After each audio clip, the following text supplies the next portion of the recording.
Hi everyone, welcome back, and hi to any of my new subscribers. It's really nice to have you here to share in this this lovely jewellery making journey. I'm happy to be here again today, and I thought today we'd make these little guys.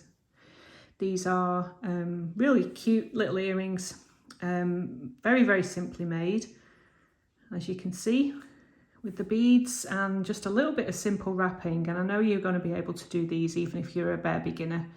They're so cute. Obviously you can use all sorts of different coloured beads for these.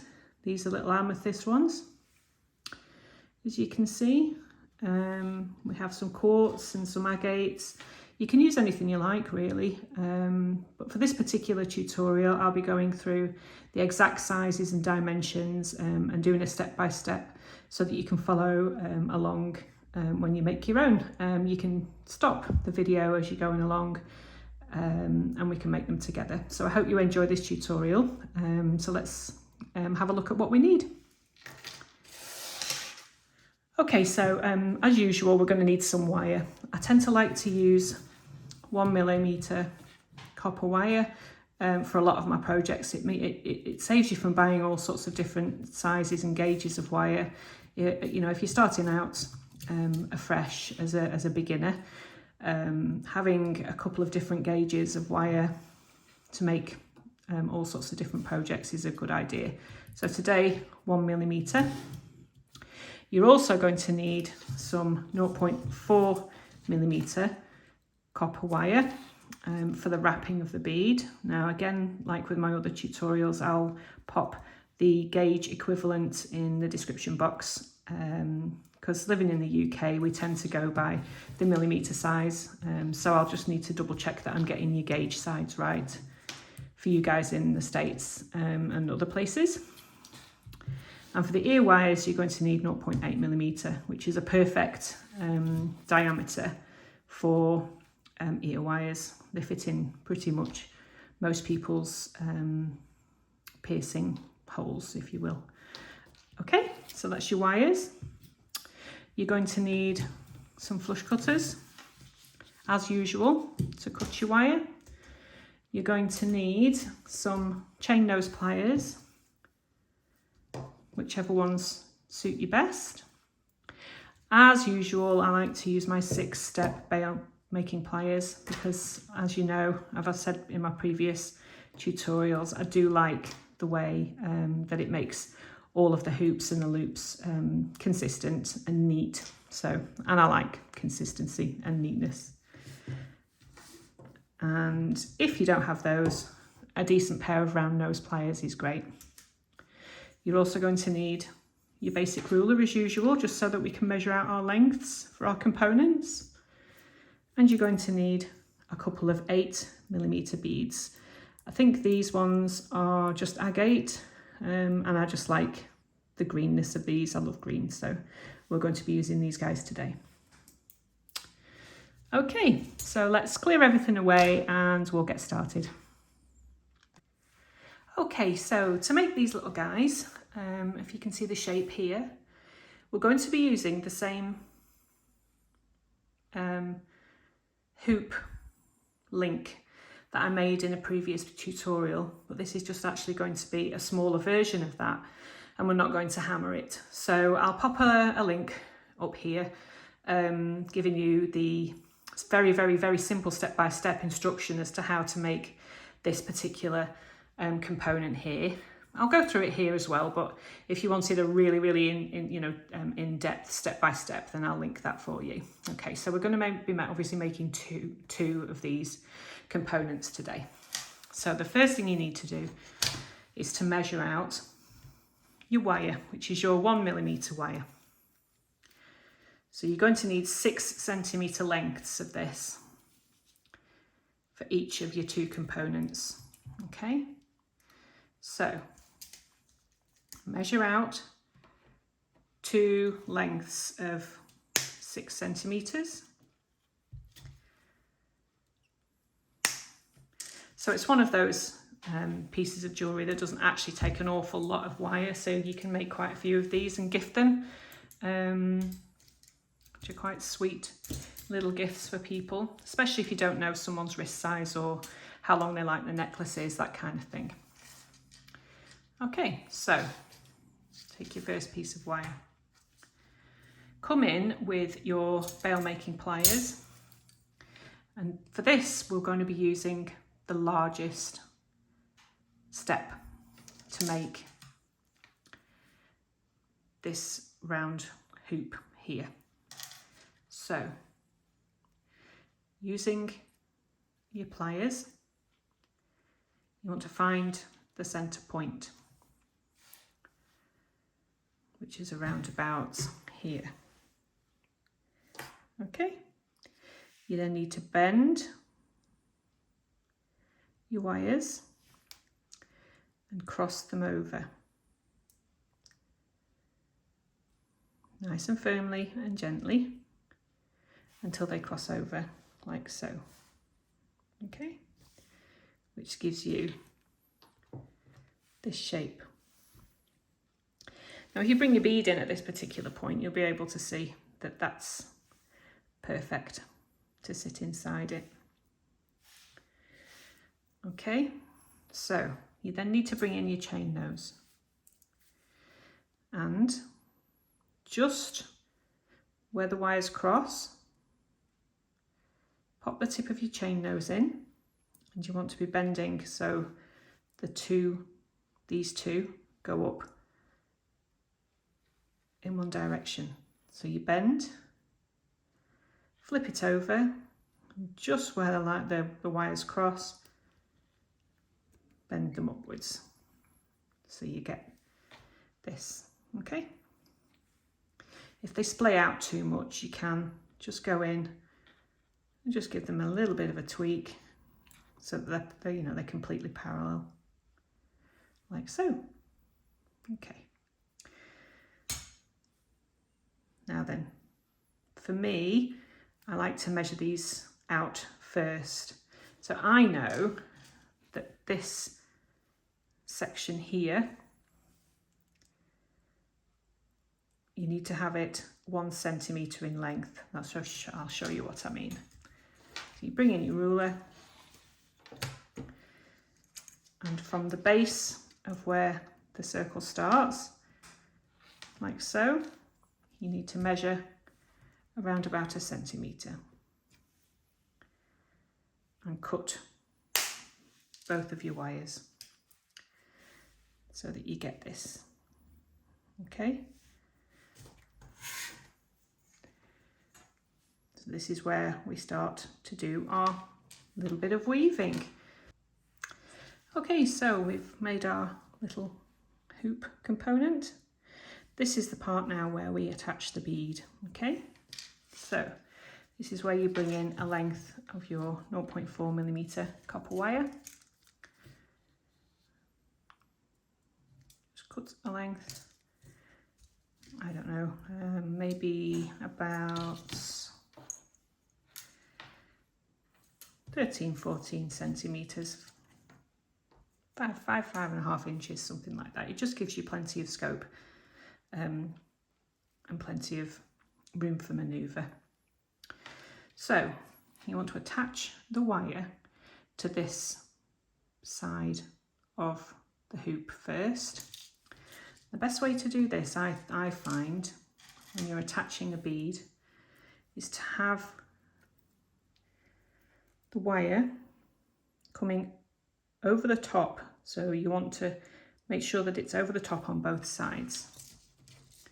So the best way to do that is to pop a small piece, maybe about 1 inch, 1.5 inches, and bend it downwards. Okay, now you want to anchor this little piece of wire on to the frame. So you wind it round 2 or 3 times and then squish things together. You can either use your fingernails or you can come in with your chain nose and just give it a bit of a smush, just so things are nice and neat. You see that? So you want about 6 of these wraps So as you can see, I'm coming through the little channel here to secure them. So let's have a look, how many have we got there? 1, 2, 3, 4, 5. Okay, let's do one more.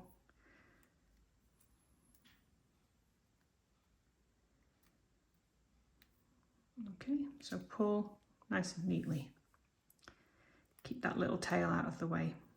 Okay, so as you can see there, we have 6 wraps. So this is where we want to attach the bead. So this long wire here, you bring it over the top and then attach your bead. Slide your bead on. Okay, and you'll see that it fits in the centre, like so. Now to make this nice and neat, you're going to want to start attaching the next wrap at the bottom and work upwards, okay? So because here we started at the top and worked downwards, we need to reverse that, or you'll end up with your wraps being off centre, and you don't want that really.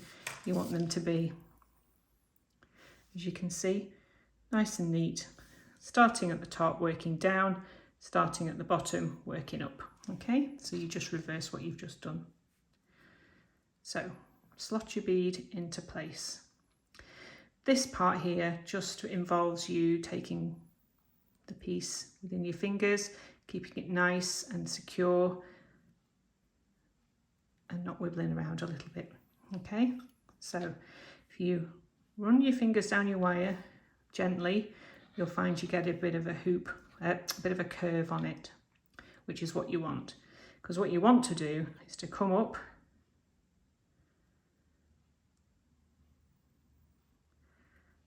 to the left of your bead. Pull nice and tightly. Not too tight that you snap the wire, but so that it's nice and secure.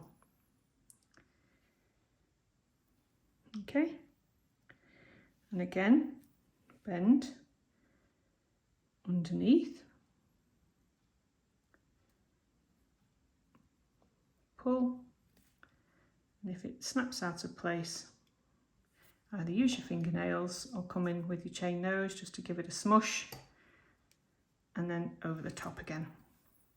Okay, so up, pull neatly over the top, and you need to do this the same amount of times as you've wrapped here. I mean, you can have quite a few wraps even just starting at the top if you wanted to for decorative purposes, but for this we'll just have 6 again. Okay, so that's 5, one more is 6. Okay, now then, if you find you need a little bit more pull, just take your chain nose and use them. Okay, just keep everything nice and neat, smush things into place, and that is the bead secured. Then just come in with your chain nose pliers, just give things a little bit of a smush, and you'll find that your bead is nicely in place, and then you can give it a little bit of a, and it spins. Okay, I quite like the fact that it spins. So you then want to come in with your cutters, just cut these close to the wire. Then you want to come in again with your chain nose,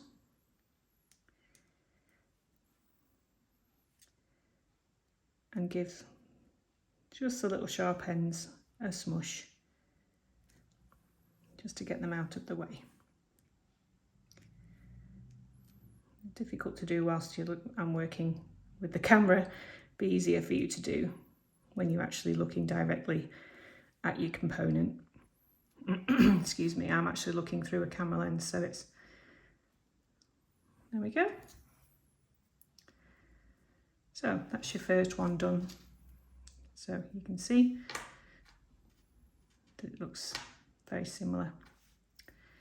Okay, so the next thing you want to do is to bend this part of the wire downwards to make the hook.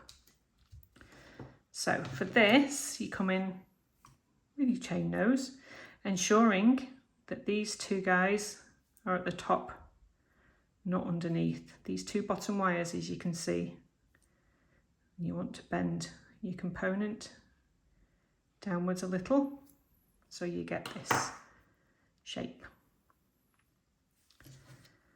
Okay, turn it upside down, come in with your chain nose, sorry, not your chain nose, your bail making pliers, and use the smallest loop step for the loops.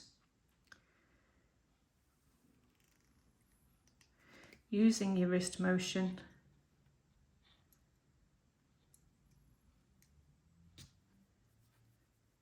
okay, and there you have your little bead. Nice and neat, nice and happy in there. It's not going anywhere, and it's,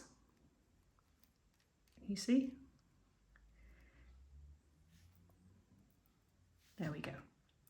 So the next thing you want to do is to attach your hoop.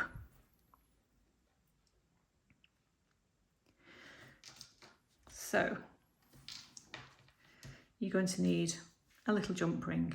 I make my jump rings myself just because it's cheaper and easier, and I can make them exactly the same gauge that I want and the size that I like.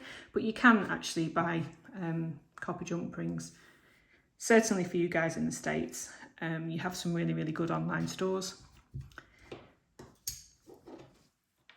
So open your jump ring up, again in this motion, not outwards, and pop it through. Okay, and come in with your other chain nose and close this guy up. Nice and tightly. Okay, so you're now left with this here. So you want to make 2 of those. Okay, so when you've made those 2, we'll meet back and then we'll do the ear wires. Okay, have fun. I'll see you in a couple. Okay, so by now hopefully you've made your 2 little earrings with the hoops ready for your ear wires. So I will briefly show you how to do that. So you need 0.8mm wire. Okay, give it a bit of a stretch, make it straight, and measure out about 10 centimeters. Okay, give it a, okay, and you want to split that in 2 because 10 centimeters will make 2. So 5 centimeter lengths each. Okay. Right, so you need to flush cut one end just to make them nice and straight and neat. So right at the very tip, give them a flush cut. And then I like to give them a little bit of a file at the end, just to take the sharp edges off, and it just makes them look a little neater. Okay, so holding the 2 ends together, it's exactly the same. Take the smallest step on your bail making pliers, or indeed if you're using round nose pliers, around about here. Okay, so with a rolling motion of this wrist, keeping these 2 wires firmly held between the thumb and the forefinger, So you can't feel the end of the wires at the end of the pliers. Roll your wrist around, releasing and grasping this wire here until you get the P shape. Okay. The next thing you want to do is to make the hook. So for me, I usually like to use the 5th step. So you turn your wires over so that the P circles are facing you and anchor them in between the pliers, like so. You then want to take these wires and bend them around until you come out with this shape here. Now both of these you're making at the same time so that they will be the same shape, hopefully. Okay, so sit one on top of the other so that you get this. Okay, and then just take your cutters and decide how long you like them. And just snip the ends off so you have a matching pair. Okay, so at this particular stage, you want to give them either a burr tool, you know, where you twist and the burr tool takes the rough edges off. I like to use a little file just because that's me. Just make them so that they're not sharp to go through your ear or whoever it is you're gifting them to. Okay. Then you want to just hammer them slightly with a block.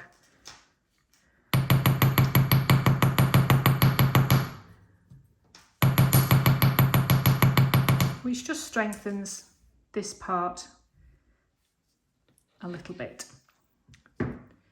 just so that it gives them some solidity. And then just come in with your chain nose right at the very tip and just give the end a slight kink. Okay, just because it helps to pop them in the ear. So then take your little wonderful little earring component that you've just made. You want to attach this guy. So don't open it that way. You want to open this little hoop, pushing this bit down and this hoop up with your pliers, like so. You see? You want it to like an opening and closing gate rather more than outwards, because it will distort this little guy here. Pop your little earring on with the opening towards the back side. So when you made this hoop here, the opening of it wants to go on the back side just because it looks a little bit neater. And then close that up. Same again with the other earring. Open that little part. Pop your hoop on. And close. Voila, as they say in France, but not here in the north of England. There we go. Okay, so that's your little pair of earrings. I mean, they're really cute, aren't they, and really versatile, and you can make all sorts of different coloured beads. If you're anything like me, I've got a giant stash of all sorts of beads, more than my husband knows about. So have an experiment and have a look at all sorts of different beads that you've got. Pearls look really nice, crystals look really, really nice. 8mm fits in to this particular size that I've demonstrated today, but you can experiment yourself, find your own path, have a play with the sizes of this cotter pin component. I think that's what it's called. I'm sure the experts will tell me whether I'm wrong or not, because like I say, I am not an expert, by any means. And you can find ring mandrels or all sorts of different mandrels that will make larger shapes than this one. I think this is 1 centimetre in diameter. So you can have a play about, have some fun, and let me know how you get on. I will be doing a tutorial very soon where we'll be making lots of these components and then joining them all together to make a beautiful bracelet that sits beautifully on the wrist. So stay tuned for that, and I will see you in the next video. Thanks for watching, guys. Bye.